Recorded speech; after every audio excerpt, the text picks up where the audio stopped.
Hi, I'm Sarah, and this is a Squiggly Careers shortcut on career change.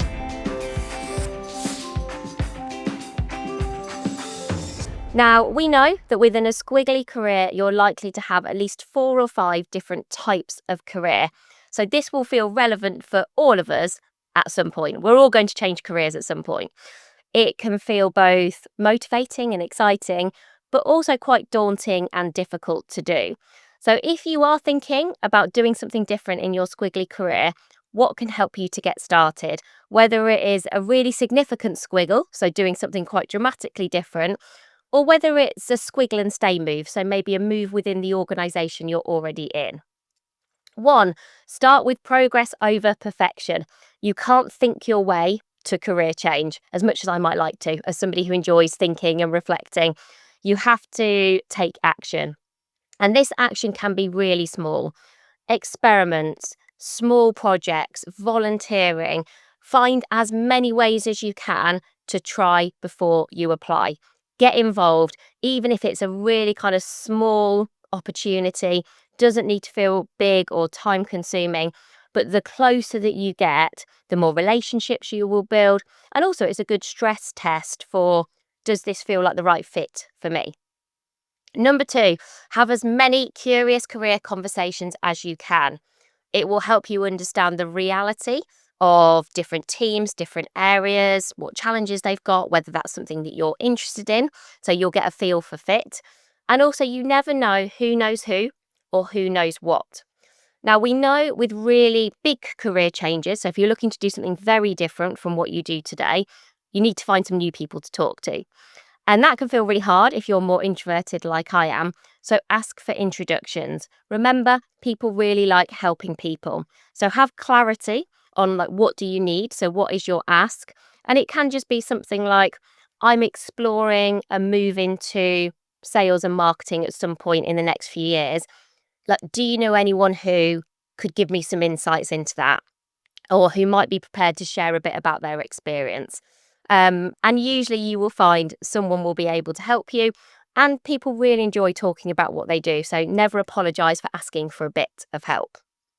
Number 3, talents over titles. You have to figure out your transferable talents and talk about them clearly and with confidence. My top tip here is think about how you do your job rather than what you do. Often we see ourselves in kind of what we do day to day, like the tasks and the jobs that we need to get done. But think about if you were doing a very different job next week, what would you take with you? It's usually your hows. Are you a really good listener? Are you an amazing collaborator? Do you work really well cross-functionally? Are you really good at creative problem solving? What are those transferable talents that you've got? And then start to connect the dots between those talents and where you want to go. How will they be useful for that team, for that organisation, for that department that you want to move to? And one word of caution, just watch out for job descriptions putting you off making those moves. Sometimes job descriptions can read a bit like wish lists. And so if you read a job description, you wouldn't apply for any jobs, whether that's similar to what you do today or if you're trying to do something different. But I think particularly when you're in that career change mode, you can look at a job description and think, well, I just don't have enough to apply. But think about those transferable talents, have those career conversations, do the progress over perfection. And if you can, if you're thinking about a career change, if you can have conversations with people beforehand, that often puts you in a much better position to at least be considered or hopefully get an interview. And final thing to think about with career change, and this has definitely worked for me every time I've made any kind of career change, is bridging roles can be really useful. So a bridging role might not be exactly where you want to go, but it gets you much closer. So maybe there's a bit of what you do today. So maybe it is within a similar team, or some of the skills that you've got, both your what's and your hows, still stay relevant. But there's some newness there that's getting you a bit closer to where you want to go.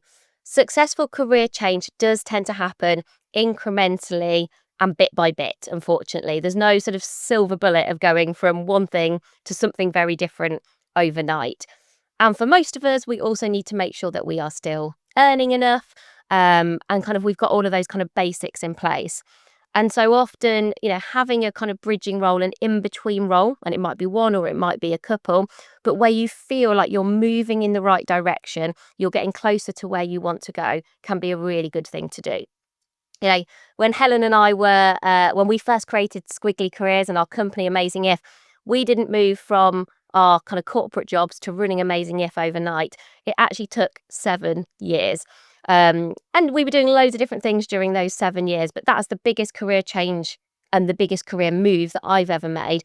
And I think one of the reasons that it worked out so well and that I'm still doing it today is that we did all of those things that we just talked about. We did a lot of testing and learning, lots of curious career conversations, really thought progress over perfection.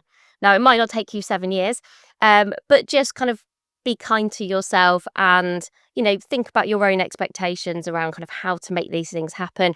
We're all going to be working for a long time in our squiggly careers, so don't feel disheartened if you can't make it happen straight away. I hope you found that useful. If you'd like a longer listen on career change, episode 379 of Squiggly Careers podcast, I interview April Rinne all about career change. She's written and researched lots about career change. She's also done it herself. So if you want some examples and some more stories to bring to life some of the things I've talked to you about today, that might be a useful listen.